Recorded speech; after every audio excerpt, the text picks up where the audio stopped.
Not a lot of big hills around Richmond, but I found one near my house, and I'm up here today to commemorate the Sermon on the Mount. And that will encompass chapters 5, 6, and 7 of Matthew.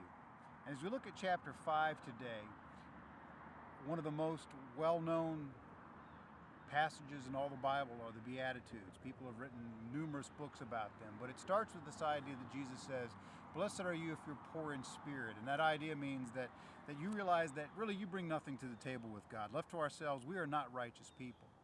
Well, see, the problem that Jesus was running into in Israel in those days, and we still see it today, is the fact that people were trying to keep a law. People were trying to act right, but their hearts weren't really changed. And so Jesus proceeds in the balance of chapter 5 to explain the fact that, yeah, the law says this, but there's something more to it.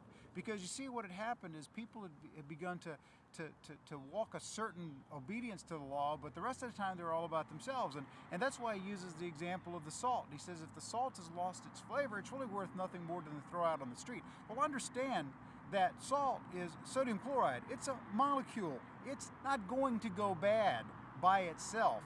But the problem is that when you have salt and then you allow it to become infiltrated with impurities, with dirt and other things like that, and it's not that the salt loses its flavor per se, but that its flavor becomes so diluted by everything else that it is no longer worthy of anything but being thrown out. And Jesus says, look guys, I know the law said this, but this is really what it was trying to get to. And his whole thought process there was, don't allow yourself to have a little bit of goodness and then a lot of badness mixed in. No, instead, you need to change from the inside out.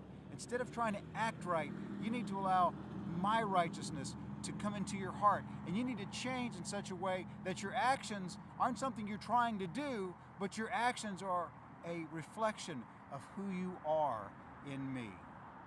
We'll see you tomorrow.